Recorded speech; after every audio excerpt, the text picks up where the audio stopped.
Good afternoon, good morning, good evening, depending on where you're listening from. My name is Philippa and welcome to the second in our webinar series. This is from our Getting It Basics Right.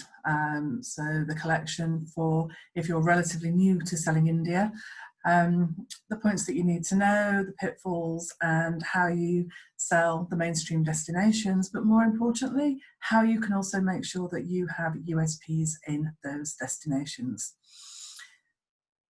So to tell you a little bit more about me, I've been specialising in travel to India since 1998.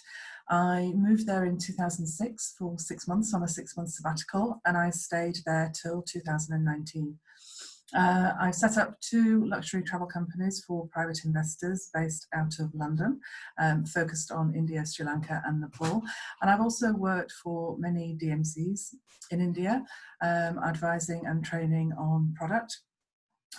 As well as working with hotels in creating new experiences and advising the travel trade in general. Back in 2015, we set up Indian experiences specifically to teach people about India. We very much feel that India is an undersold destination. There is so much more to it than people realise, and this is what we try and help you to achieve for your customers is finding out an India that would appeal perfectly to them and not just following the mainstream destinations. Having said that, today's webinar is about the more mainstream destinations. It's those destinations people have heard of, those destinations they're going to ask you about. You know, it's the destinations that feature on everybody's websites. But also we're going to be touching upon how you can give yourself USPs in those destinations and how you can make your trips tailored even when it's a mainstream journey. So because this is a post recording, there won't be a Q&A session at the end, but at any point, if you have any questions on India as a destination or would like further trainings, please do contact us, and our contact details are at the end of this presentation. So there are some common misconceptions or some common concerns, shall we say, not misconceptions, when it comes to travelling in India. I've been selling India now since 1998 and the rhetoric hasn't changed. It's still, oh, Delhi belly, poverty, you know, the usual things that people say. And yes, you know, there are concerns when people are travelling to India, but as I say, I've been travelling there for 23 years and have never had any hassle. When it comes to poverty, it's like with any city in the world. If you are in the cities, that's where you are going to encounter homeless people, and that does happen quite a lot in India.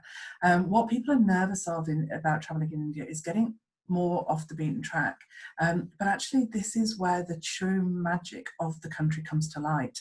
And although you may encounter villagers and people that have little in terms of what we're used to materially, you will see very happy smiling faces and immaculate villagers, and really appreciate that you know, wealth doesn't necessarily amount to happiness. With regards to Delhi belly, is it a myth? I think so to a degree. You have to consider that the diet in India is very, very different. They do cook with a lot of spices. They also cook with a lot of oils, okay? People love Indian food. I mean, I know here in the UK now, I think our national dish is chicken tikka masala. But you have to, and then people get to India and they want to try all the food. Of course you do, it's a part of your journey. But Indians cook with oils and spices that we aren't used to. So if you try a traditional Indian breakfast, followed by an Indian lunch, followed by an Indian evening meal, and you do the same the next day, you're bombarding your system with things it's just not used to. And that's when it tends to, shall we say, object. The other thing is, it's a lot hotter in India, and this may sound like a lot of common sense, but people tend not to drink enough water. And I know from my own experiences of running a lodge in central India that, you know, that the people who would get sick were the people that I could see were not drinking enough water. It's not enough to drink tea and coffee and fizzy drinks. Your body needs the water to keep itself hydrated. And that's also can be a bit of a fine balance. You know, if you've got 5 or 6 hour journeys, and you're a little bit nervous, or your clients are a little bit nervous about drinking before those journeys. But that's another factor that does affect people's health on a trip. When it comes to safety, most of you being tour operators, travel agents, will have a safety net on the ground in India. You'll be working with DMCs. They will have local offices wherever your clients are. Your clients will be met at airports. There will be a representative who will take them to a car. They will have a car and driver. And all of the accommodation, that we would recommend, we know to be perfectly safe. When I very first started back in 1998, I worked with some people who had a policy of, if you haven't seen it, you can't sell it, which stood me in fantastic stead. And they sent me out to India 3 times a year to check out the hotels, check out the destinations, the sightseeing, the quality of the vehicles, the quality of the people that we work with on the ground. And that's something that's stuck with me ever since. And for the last 13 years, I've been living in India, and I'd say 2 weeks out of every month, I'm on the road traveling. So, if we recommend a hotel, our experience providers that we work with through Indian Experiences, we've been out and we've vetted them all. And India is, definitely a safe destination to travel to, provided you use common sense and you work together with the right people. Visas are required for travel to India. Your passport needs to be valid for 6 months after your return date, but you will need to get, or your clients will need to get visas in advance. And also vaccinations are required in advance. I'm not gonna tell you what those are right now, because although it generally stays the same, it can vary from time to time. So what I would always say is always tell your clients, or always ask your clients to check with their GP as to what vaccinations they've had and what is currently being recommended. With regard to what to wear, this is something I am quite fussy about, and I always think it's very important to be respectful of the country that you're traveling to. Particularly in India, when you're out and about on the streets, I would always say for your clients, to have their shoulders covered and their knees covered. Definitely when going into monuments, temples, etc., that is key. But I'd also, request that people maintain that respectability when they're out and about as well. It's also useful to carry a hat or a scarf, because you never know when you're going into a temple or a mosque or whatever, when your clients will be required to cover their heads. So that's always something to worth note. The other thing is shoes. Take shoes, or get your clients to take shoes that are easy to slip on and off. Again, if you're going out sightseeing, you're going into temples, you're going into shops, for example, it's customary to take off shoes. So if your clients can travel with shoes that are easy to take on and off, rather than having to lace up or whatever every time, it makes it a little easier for them. Transport, there are cars, minibuses, trains, local domestic airlines. There is, generally speaking, depending on where you're traveling to in the country, a good transport network, and transport to suitable budgets as well. People tend to have a notion that train travel in India is terribly romantic. I have written about that. It's not terribly romantic. It is fun. It's an eye-opener. It's a really interesting way of getting around. But if you're expecting sort of 5-star luxury, unless you're paying for Maharaja's Express, then it is, shall we say, a little basic. And it's good to be aware of all these facts and the transport options that your clients have when planning an itinerary for them. Another thing is when to travel, okay? This is also key. People very much perceive India to be a winter destination, and for the mainstream destinations, that's quite right. Anywhere between October to the end of March, early April is the traditional, classic time to be there. If you've got people who are, for example, massively keen wildlifers, although it's ferociously hot, the months of sort of April, May are brilliant for wildlife sightings, for example, in the parks. In the winter months, Ladakh is closed off. So unless you've got people who are particularly keen on seeing the snow leopard, for example, Ladakh, it's not recommended in the winter months, but it's perfect in the summer. So it opens up regions of India that your clients can travel to in the summer months. So, what I would say is there is always somewhere in India that it is possible to travel to at a certain time of year. But for the purpose of this presentation, we're focusing on the Golden Triangle and Rajasthan. So your main season will be October through to April, pretty much. Other things to note about India is it is vast. It's huge, you know. People still say to me, come on, Philippa, 22 years, haven't you seen it all? And when you think, you know, I live there, I travel every month. No. I always joke and say that the list of destinations that I have to visit just gets longer the more places that I visit. You know, when people call you and say they want to visit India and they want to do it for a first time, of course they're going to ask you for the more mainstream destinations. Yeah, but it's vast and there is something there for everybody, okay? But also within that, the distances that people need to travel are also quite vast. I always joke that, you know, I'm from the UK, and if you were to do anything more than a sort of 10-hour drive, you'd drop off the end of the island. Whereas when you're living in India, and a lot of my friends are Indian, and we talk about going on a road trip for the weekend, they think nothing about doing a 12-hour drive. Now, obviously, we wouldn't do that for our clients, and we try and maintain sort of maximum 5 to 6 hour drives on any particular day. And I'll also tell you how you can get around that as well as this presentation continues. But another point to note is, you know, if you have clients who say to you, well, it's only 180 kilometres, how can it be a 5 or 6 hour drive? You know, the road conditions really vary from state to state, okay? In some states, the road conditions are fantastic. In other states, they are, shall we say, a little less so.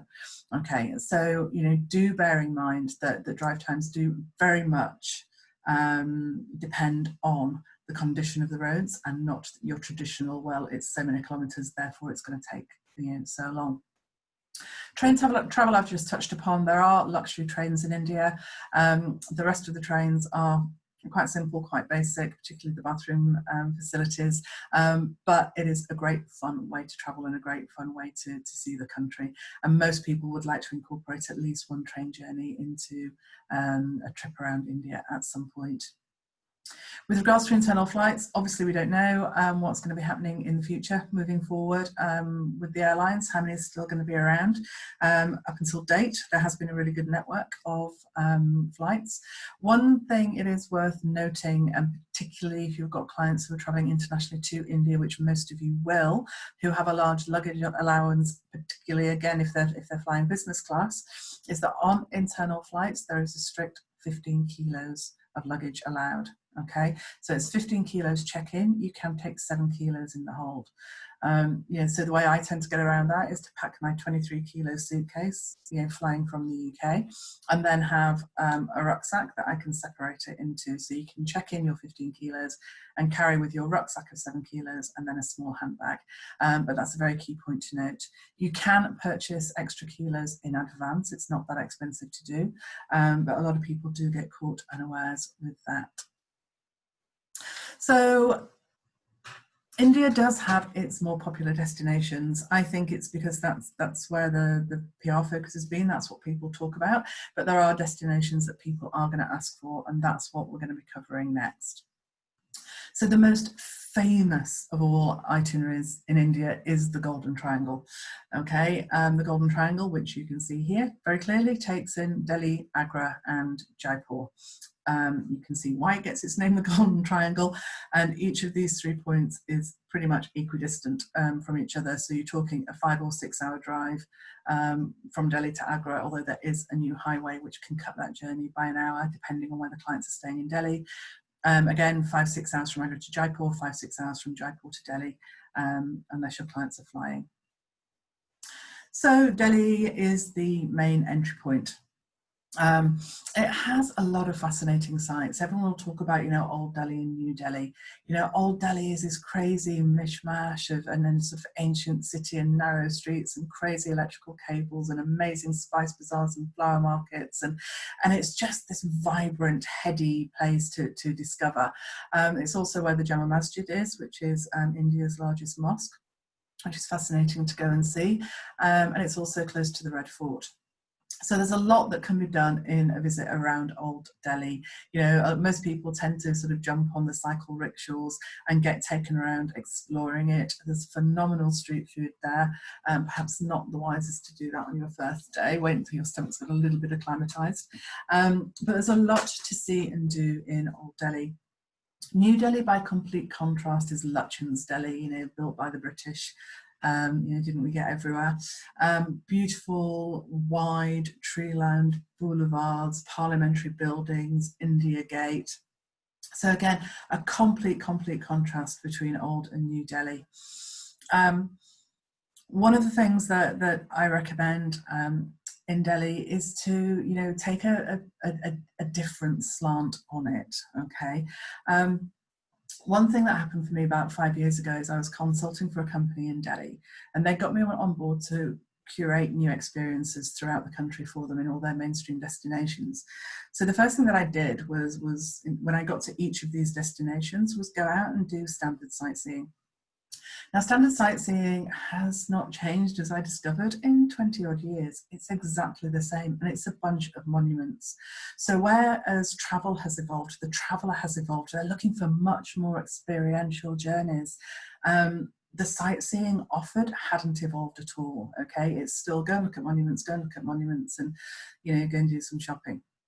So what I started to do is spend, you know, a week in each destination and look at what different opportunities that there were.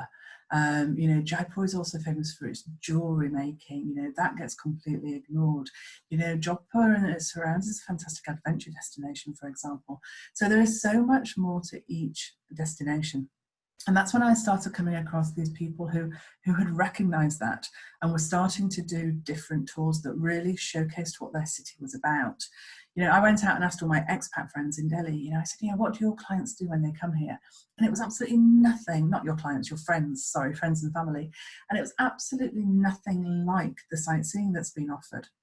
So, you know, yes, people do want to go to the UNESCO sites. They do want to see the monuments that they've heard of, but also think about incorporating, you know, one of these private companies who do walking tours or who do cycle tours or who do, you know, food experiences, whether a street food tour or a meal at home with a family, because that's how you can really incorporate something very different into a mainstream destination. Agra, of course, the Taj Mahal. Any first-time traveller to India is going to want to go there. That goes without saying. Definitely recommend getting up very early on a morning to try and be the first people in there. Again, we don't know how travel and tourism is going to recover, but you know, it's become a very busy monument. And so the earlier you can get up and be first in the queue to have that magic of the monument open in front of you as you go through the archway is quite special. But again, there is so much more to see and do in Agra. As I say, I spent a week there exploring and discovering. You know, Agra has the best preserved army cantonment outside, you know, of anywhere in India. You know, the Northwest provinces were run there for 50 years. The first telegram was sent there between Calcutta and Agra. You know, you can go around all these beautiful old, you know, colonial bungalows in a sort of horse and carriage and just see a very, very different side of Agra from the one you're shown. You know, the top right-hand corner picture here is Wildlife SOS, which is a charity that was set up initially to rescue all the dancing bears from the streets of India. And once they succeeded with the dancing bears, they then went out and started rescuing, you know, circus elephants, temple elephants, things like this. And you can go and volunteer for, well, you can go and visit for a couple of hours, either the bear sanctuary or the elephant sanctuary, or you can go and volunteer, you know, for a day, a week, however long you would like to go and volunteer for. So you know, lots more monuments, great street food, great old city tours and walks, brilliant colonial history and heritage there, and also a fabulous NGO that your clients can go and visit. So please, you know, your clients are going to want to go and see Agra, but it offers an awful lot more than the Taj Mahal, magnificent though it may be. Jaipur is, I mean, I love Jaipur. It's become like the first city of Rajasthan now. It's the entry point of Rajasthan. It's the capital of Rajasthan. It's over the years that I've been doing this, it's turned from sort of quite a a sleepy city to quite a big metro city in a way now. So you've got this fantastic juxtaposition of old and new. It holds a little special place in my heart because I did live there for 2 years and spent a lot of time exploring it with a fantastic walking guide who had just started out. You know, he used to work in banking and then realised that his city wasn't being showcased in a way that he thought it could be. And so he and I just used to go off every weekend exploring the city. It has got the main sites that people are going to want to go and see. You know, people do want to go to the City Palace Museum. They do want to go to the Amber Fort, of course, and the observatory, which is quite extraordinary. But Jaipur can be so much more. You know, it's a fantastic destination for families and children. It's a fantastic adventure destination. I once put a quiz out and said, right, I'm leaving Delhi for just over 48 hours, and I'm going on an 8-kilometre trek, a 20-kilometre horse ride, and a 25-kilometre bike ride. Where am I going? And nobody guessed. And I was going to Jaipur. You know, it's got hot air ballooning, it's got amazing street food, it's got amazing old city walks. You know, on the outskirts, you've got Panga, which is this ghost town that's deserted. Fantastic textiles in and around Jaipur as well. So, you know, I'm a big advocate of slowing travel down. And I think if your clients, you know the possibilities and the opportunities, then they're more inclined to spend longer in a destination. And also by doing these additional activities, by going out and doing street food walks or whatever, you're engaging more with the local community, and the local communities are benefiting more from the travel that your clients are doing.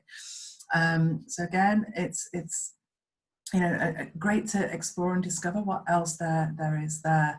I once had a brilliant, I was invited in to consult with a company, and they just said, well, you know, you can't tailor, there's no such thing as bespoke travel when it comes to the Golden Triangle anymore. And actually there is. You know, you just need to take the time to get to know the destinations better, and get to know the possibilities that are there, but also get to know what your clients are looking for. And I'll come on to that a little bit later on in the presentation. Here we have the next slide already. So this is what I was saying. It's more than just monuments. Okay, so when these agents said to me, look, you know, you can't tailor make the Golden Triangle. You can, and it's asking your clients, you know, what they're interested in, why they want to go to India. You know, they might not know why they want to go to India. They've heard of monuments and they think it sounds quite exotic and fun, but ask them what their interests are. You know, and if you say, well, did you know, would you like to go on a hot air balloon safari? Would you like to go on a jeep ride? You know, are you interested in wildlife? You know, are you interested in food? Would you like to have a meal at home with the family? You know, all these questions that you can ask, which means that you can tailor a trip, even around the most popular and the most common of India's itineraries. You can tailor it so that your clients have a unique experience. So moving on from the Golden Triangle, you know, we've stepped into Jaipur, which means we've moved into Rajasthan. And logically, again, for most first-time travellers, is the logical next step is to venture further into Rajasthan and discover what else there is there. The other famous cities, the cities that people will have heard of, are definitely Jodhpur and Udaipur. So Jaipur, Jodhpur, Udaipur, and again, it kind of follows this rule of 5 to 6 hours between them. Okay, so Jaipur to Jodhpur is about a 5-6 hour drive, Jodhpur down to Udaipur, again, about a 5-6 hour drive. Ranthambore, I'm going to come on to in a second. For the Taj and Tigers itinerary, Bharatpur Bird Sanctuary is extraordinary, and then other fortress cities like Bikaner and Jaisalmer. And people kind of say to me, well, why don't people necessarily go to Bikaner? Why do we not really hear about it? You know, why is Jaisalmer more off the beaten track? And again, it kind of just follows a logical routing. If people are, you know, coming down from Agra, which is you know, sort of adjacent to and above Ranthambore here, you know, they're going on to Jaipur, into Jodhpur, Udaipur. It follows a circuit round, and you need a little bit more time if you want to venture into Bikaner and Jaisalmer. But are they worth it? 100%. Okay, the forts there, the palaces there, the history, the stories, the desert, you know, definitely are destinations worth visiting, and they haven't become less popular because they're any less impressive. It's just that it was slightly less practical to include them when people have only got a short time for a holiday. Now, I touched on Ranthambore briefly there. You know, Ranthambore is a wildlife sanctuary. It's a national park, and it's famous for the national animal of India, which is the tiger. So I'd say that the second most popular itinerary outside of the Golden Triangle is Tarjan tigers. And that's when you incorporate Ranthambore into the itinerary. So for example, you know, start out in Delhi, head down to Agra. From Agra, you would go to Ranthambore, and then from Ranthambore onto Jaipur.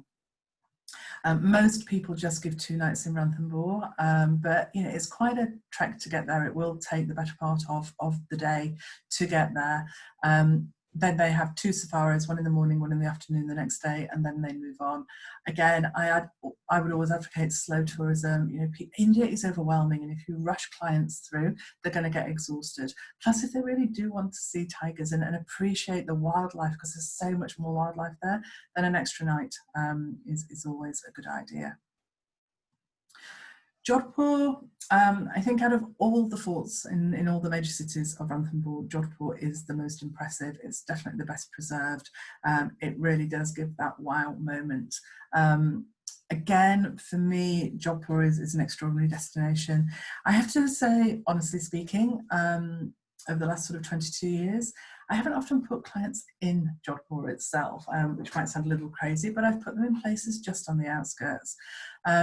And again, it just gives people to have a bit of a breather. You know, if clients have done Delhi, Agra, Jaipur, then they get to Jodhpur, they've done a lot of traveling, they'll have been in India almost a week, they're a little bit jaded, they're getting to another busy city. It's nice just to give them a little breathing space. And there are some fabulous resorts on the outskirts of Jodhpur where they get that, you know. So day one, they arrive, they have a breather, they might have some afternoon tea, they might have a chilled beer by the pool and just have a chance to relax a little. The next day, they can go into Jodhpur, they can see the Maharanga Fort, which is extraordinary. They can go to the Cenotaphs, you can do beautiful walking tours and tuk-tuk tours around the old city, which is fascinating, absolutely fascinating. And then go back to the hotel and have a lovely dinner in the evening. The next day, take time to explore the villages around. You know, you can go on jeep safaris, you can go on horse riding safaris, you can take a nature trek, and you know, maybe just have a lie-in one morning, maybe just spend some time with a book by the pool. Okay, but Jodhpur offers so much. It's also got zip lining for the more adventurous. You can go zip lining over the fort, and you can get out into these beautiful Bishnoi villages. You know, the Bishnois were the original ecologists, they believe, in India, who protect the black buck and also the trees. So again, what you need to understand about each of these cities as well is that each of them has a slightly different culture. There's a sort of slightly different food and slightly different villages, and everything just changes slightly as people go around. Udaipur, so you know, Jodhpur is the edge of the Thar Desert. It's where the desert starts. It's where the desert starts that leads out to Bikaner and Jaisalmer, for example. Udaipur, you're coming down into Marwar rather than Marwar. And it's much more green. It's surrounded by the Aravalli Hills, which is, you know, the oldest mountain range in the world, but it's more like, you know, gently rolling hills than a mountain range. You've got the lakes, which is where, you know, the famous Lake Palace is from. So from the harsh, brutal, but magnificent deserts of Jodhpur, you've got a much more gentle approach here in Udaipur. Udaipur Old City, very easy to get around on foot. You can, you know, sort around and explore the shops and things. You can explore the City Palace complex, of course, to do a sunset boat ride on the lake, one of the very famous things to do. There's lots of small little cafes and restaurants overlooking the lake, and it's a very nice place to relax as well. I do tend to go on about relaxing quite a lot, but I think I'm just aware of how overwhelming India can be. Quite often when people used to say that they, you know, would want 3 or 4 days relaxing at the end of an itinerary, or perhaps want to fly down to Goa, I used to have a chat with them about maybe just spending more time in Udaipur. You know, stay in a fabulous hotel with great facilities. There's as much there to go out and do if you want to, but you can just relax as well. And it kind of saved getting on another flight, flying down to Goa, 2 or 3 nights in Goa, and then flying out again. And again, Udaipur is really emerging as a soft adventure destination. You know, there's great cycle rides and horse safaris and beautiful treks that you can do. So a really lovely, romantic, beautiful, gentle city, and very different from the other cities of Rajasthan. So going to Jaisalmer is the only actual living fort in India where people still live inside the fort. So you can see this bottom left photograph here. That I took from a hotel that's just a little way outside the city. So you've got the new city that's built up, but then that's the fort. And it's, as I say, it's still a living fort. People still live inside it. You have the Badabag, you have the cenotaphs, you have the Desert National Park, which is famous for the Great Indian Bustard, which is endangered. You have extraordinary Jain temples. And again, sort of quite a relaxed atmosphere. So when people say, is Jaisalmer worth it? Yes, it is. It's very different from any other city of Rajasthan. And it really is a beautiful place to go and visit. It's also where it's famous to go to the Samsan dunes to do camel safari. I personally think that's a little touristy now, and there are ways and means of doing a camel safari that's a little bit more exclusive. So if your clients are sort of slightly more high-end and they want a little bit more of an exclusive camel safari experience, then that can be arranged for them, no problem. Coming on to offbeat destinations. So I mentioned that, you know, between all the major cities of Rajasthan, you're talking a 5-6 hour drive. Okay, particularly if your clients, you know, do want to cram as much into a shorter time as possible. For example, you know, every couple of days moving and doing a 5 or 6 hour drive can get quite exhausting. Also, the other thing to note is if they are just going to do Delhi, Agra, Jaipur, Jodhpur, Udaipur, for example, which is the classic, you know, when clients used to ask me for that itinerary, I'd say, do you know what, it's absolutely fine. And you understand that people are asking you that because those are the destinations that they've heard of, okay? Those are the places they want to see because they've heard of them. But if you just sort of say to people, well, that's fine, but if you do that, you're just doing city, city, city, city, city, you know? And what I would say is, you know, the true heart of India lies in its countryside and its rural populations, and that's where, you know, Gandhi said the heart of India lies in its villages, and I wholeheartedly agree with that. So in amongst any of the cities, there are now fabulous little forts, palaces, tented accommodations, private homes that have opened up that give a completely different perspective on travel to India. You know, a lot of these are still owned and run and hosted by the Thakurs. The Thakurs would be, the equivalent would be our lords and ladies here in the UK. Okay, so you actually get to meet the people, yeah, and you get to talk to them about their lives and what it's like being a Thakur, or, you know, sort of a feudal lord in Rajasthan, and they talk to you about the recipes and the food and the people and the culture, and staying in these places really gives you a wonderful insight into the country. You know, I can guarantee out of everyone I've, you know, sent traveling around India over the years, you know, I will always talk them into at least one of these offbeat destinations in between the mainstream destinations. And, you know, sometimes I'll say, well, you know, why do we go there? What are we going to do? And I'll say, well, you know, maybe nothing. Just relax and enjoy it. Go and have a wander around the village, sit by the pool and read your book, go on a cycle ride around, talk to the owners, you know, try some local family recipes, have a cookery demonstration, or just sit and relax. But I can guarantee that 99% of the people who I've sent to these offbeat destinations have come back saying they were the highlight of the stay. So it's definitely worth thinking about incorporating these offbeat stays 100% into a client itinerary. Soft adventure, so there are certain things that you'll notice I always manage to get into my presentations. I love soft adventure, I love wildlife, so they're always going to crop up at some point. Rajasthan is just a soft adventure delight, and the reason I talk about these activities so much is that, you know, India traditionally has been sold to the luxury traveller, you know, 60 plus, time and money on their hands, or budget backpackers.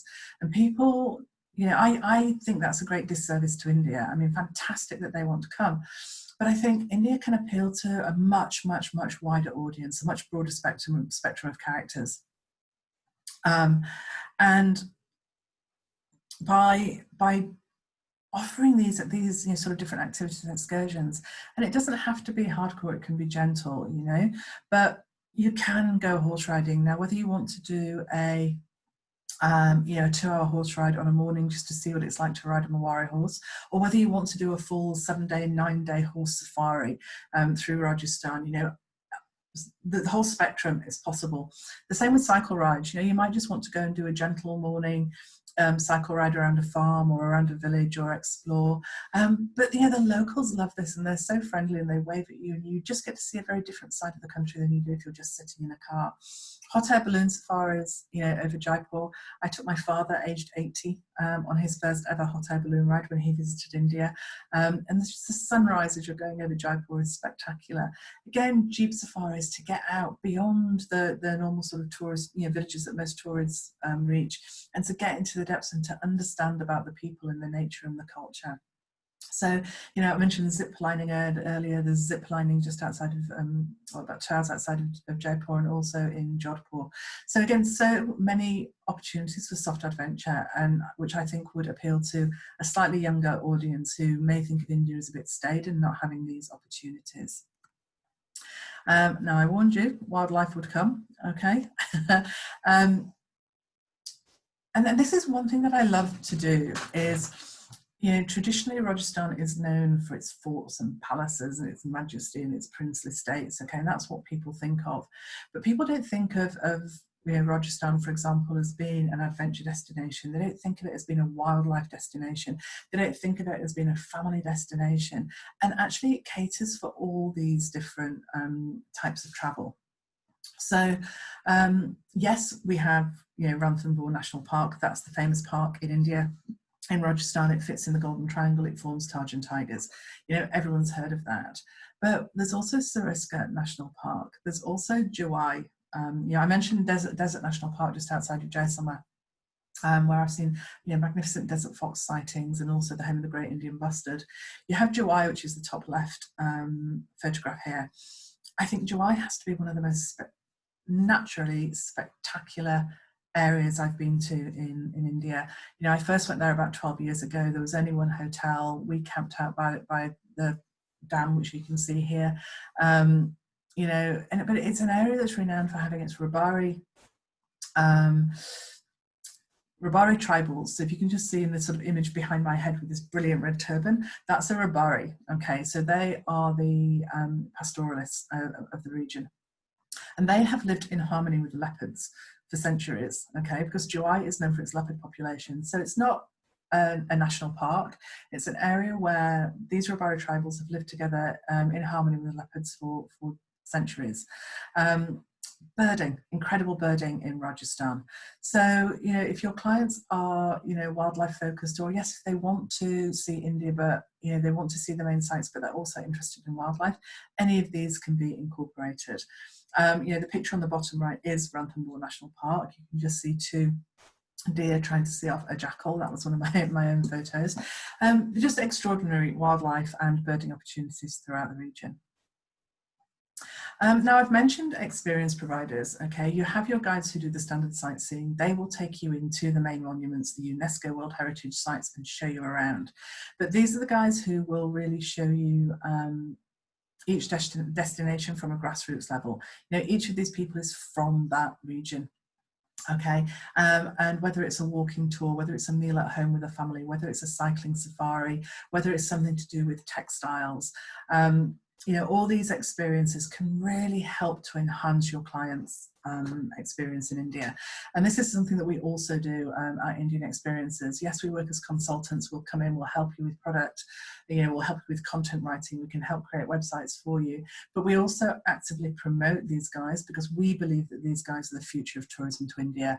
They incorporate working with the local populations. It's just a feel-good factor all around, and it gives your client a unique experience and a unique venture, and can be tailored towards exactly what they are looking for. So all these people you will find listed on our website, and then we give you a direct link to their website so you can communicate directly with them and ask any questions that you have or that your clients may have. The other thing is NGOs, and we believe in supporting NGOs and NGO experiences, but we believe in supporting genuine NGOs, the ones where we know they're really doing good work. We're not massive advocates of going into schools, for example, and disturbing classrooms. We don't necessarily think that's beneficial, but we do work with NGOs who do really good work, and as part of that work they have curated experiences for your clients. Okay, Pink City Rickshaw here, they were the first people to train female rickshaw drivers. It's always been a very, very male-dominated business or job. So, you know, they've trained these women to drive rickshaws. They're certified in driving rickshaws, and they take your clients around the city. Can it replace standard sightseeing? Not necessarily. Their English isn't that great in some cases. But is it a fun way of exploring the city? Yes, it is. You know, these ladies can take you shopping. They will take you around. They'll be able to point out the main sites to you. And it's just very different. It's fun. It's giving money back to them directly, so they're not reliant on their, you know, husbands who may be sort of, maybe, I'm not saying always, but sort of maybe drunk or abusive or whatever. And it's empowering them, and it's giving them confidence, and it's giving them earning potential. So it's a great fun activity to incorporate into a journey in Jaipur, for example. The right hand image is Rasoi on Wheels. This is an NGO that we actively support. They feed homeless people in Delhi. They started out, it was just a guy with a restaurant who would take his meals at the end of each day and distribute them around the poor, around the restaurant, and then it's expanded, and they now feed around 1,500 homeless people every day in Delhi, and it's freshly prepared, nutritious food. They also provide meals into schools, and this is one area when we do advocate going into schools, because they very purposely turn up at schools at meal times and give children a nutritious, healthy meal every lunchtime. And that also encourages children to go into school, because they know they're going to have at least one meal a day. And so it's encouraging children into schools and giving them health and nutrition. The Riker are the pastoralists. You can just see with the picture with the camels at the bottom. Their livelihood is under threat, and Ilse, a lady called Ilse, who's a German lady, has worked with these Riker now for over 30 years and has set up LPPS, which is to try and help them retain their way of life in a vastly changing modern world. So with them, we've helped come up with the Chaifari, where you can go out in the morning to where these nomadic pastoralists are with their camels. They will make you chai over an open fire, and with a translator you can chat to them about their way of life, and the money goes back towards their camel dairy, where they're producing camel milk and camel milk goods to help support their local community. And then also, I mentioned earlier when we were in Agra about Wildlife SOS, they've rescued elephants and bears and have these wonderful sanctuaries where you can go and say, either just do a 2-hour visit and learn about the animals that they've rescued, how it started, why it started, and the fantastic achievements they've had, because they also believe in rehabilitating the people. So the people who originally used to have the dancing bears, you know, the Kandahar tribe, they've rehabilitated them and given them work and opportunities. So it's not a case of taking their livelihoods away from them. The same with the elephants and the mahouts, etc. So all worthwhile causes, and particularly with Wildlife SOS, you can go in, you can volunteer and spend, you know, 2 days, 2 weeks, however long you want to spend there. So some classic itineraries. This is the one that I mentioned earlier. It's absolute classic: Delhi, Agra, Jaipur, Jodhpur, Udaipur. Given the drive times and the distances, you know, it's the classic, does what it says on the tin. It is extraordinary. It is a fantastic itinerary. Each one of these cities is different. You know, as I say, I don't need to say it again, I advocate slowing down travel. But, you know, a really good itinerary for first-time travellers to India. However, I would always, if you can, talk people into, you know, ducking out and visiting an offbeat destination at least once during a trip. You know, here I've incorporated a place called Barley, just because I wanted to remind myself that, you know, all these places don't have to be expensive. Yes, there are fantastic forts and palaces around, and you can spend a fortune and your clients can stay in the lap of luxury. But there are also more affordable, slightly smaller, quirky, fun, independent options that clients can stay in, perhaps if they don't have those kind of budgets. Wildlife, of course, you knew I'd get it in there. So Delhi to Ranthambore, you know, fantastic for tiger sightings. Out to Pushkar, which is another very famous destination that I haven't really touched on in this itinerary. Jodhpur to Jawai for the leopard safaris, and then Jawai down to Udaipur and out. I mean, when it comes to itineraries in Rajasthan, it's how long is a piece of string. You know, I could probably sit here and curate 40 different itineraries, different types of itineraries for your clients, different lengths of itineraries, different accommodations, different activities. So it's all a case of, you know, really discovering what your client is looking for, and then curating around them. Again, in the Golden Triangle and Rajasthan, it's the most trodden path of India, so the accommodation choices are innumerable. Okay, as I've just mentioned, you've got your 5-star hotel chains that are synonymous with India. So Oberoi, Taj and Leela. Taj have taken over a lot of the traditional palaces of the Maharajas and turned them into fabulous 5-star resorts. Oberoi and Leela are new build, so new palaces as it were, that have been purpose built but done exceptional jobs of them, and all those three are in sort of the top 3 5-star international category.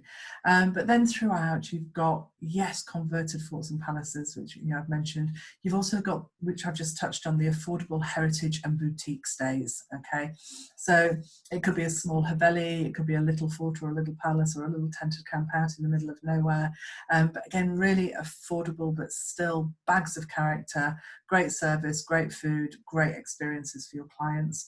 Tented camps abound in Rajasthan, maybe dating from the days of the shikar, which is the hunt, where you had the Maharajas going out and having their entire luxury camp set up. So when we say tented camps, it really can be everything from the ultimate luxury tented camp to something a little bit more basic. And if you've got real adventure junkies, then cycle rides and camping out. Homestays really took off in India, predominantly starting in Kerala about 20 years ago. Now you have wonderful homestays throughout the whole of Rajasthan, so definitely worth considering if your clients like a much more sort of personal experience. And then community projects. So again, at Indian Experiences, we've teamed up with experience providers who also focus on community projects, rural projects, empowering rural communities, encouraging people to stay in rural communities rather than feeling that they have to leave for the cities for opportunities. And just meeting these people and seeing their traditional ways of life and just seeing the joy that they have from being able to stay there and know that they can make a living out of where they're from instead of having to go and chance it on the streets in the cities. So a few bits of essential information. Most museums and art galleries and things will stay closed on Mondays. So when you're planning itineraries, do bear that in mind. They also close on key festivals such as Holi and Diwali. Okay.